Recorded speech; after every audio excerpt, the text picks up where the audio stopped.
all of the studios we expected to see tackle the Alien franchise in the most authentic way possible, Creative Assembly never would have been part of that list. You know, they're a studio renowned for their sort of straight-up war games, tactical experiences. This seems pretty out of their wheelhouse. Absolutely, they don't really have a history in the FPS genre at all, which is traditionally where the Alien games have appeared on PC and on console. But they do have a good history with games outside of that tactical military background. Things like Spartan Total Warrior, for instance.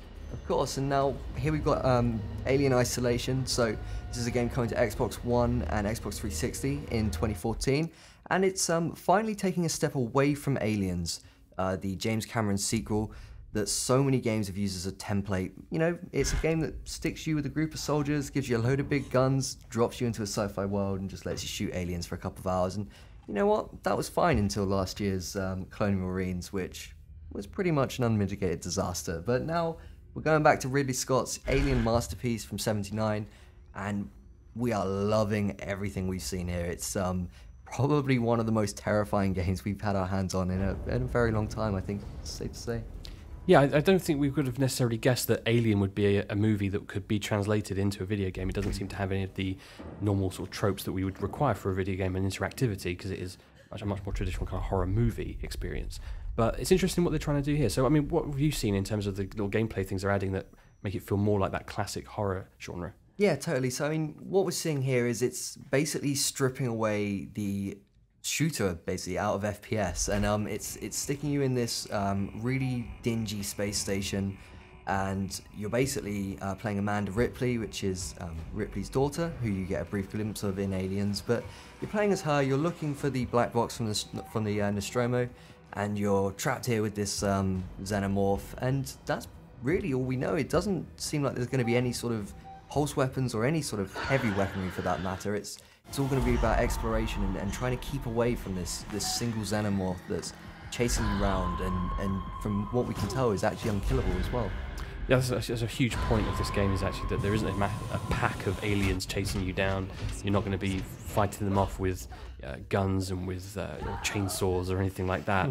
You're going to have to essentially fight them off with your brains, by hiding behind things, by using airlocks, by creating tools that will get you from one part of a space station to another without being hit by the alien. Yeah, totally. I mean, from our brief hands-on, we've had we saw there's basically a crafting system being implemented. So, for example, you have like a plasma cutter you can use to get through doors and get through locks. And we spent a lot of time picking up bits of wire and fuel from tables, but there was no use for it yet. But we have been told there will be a crafting system in place. But to be honest, that's really non-essential. I mean, the main thing here is going to be trying to keep away from the aliens. So Amanda can sort of crouch low under tables, she can hide into lockers, and you know, there was one really terrifying bit where you crawl into this locker and you have to hold left trigger down to sort of try and halt your breathing. Because the aliens walking around, it's not on a scripted path, it's all dynamic, so it will respond to the things that happen in the world, it respond to sounds and sights it sees and hears.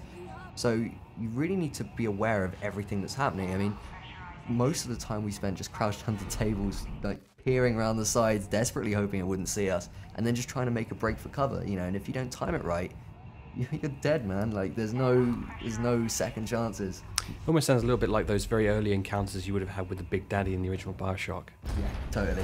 And it gives that same sense of dread, you know, and it's not something that we really get from video games anymore. So, you know, we've still got a lot of questions, but we're really, really excited to see what Alien Isolation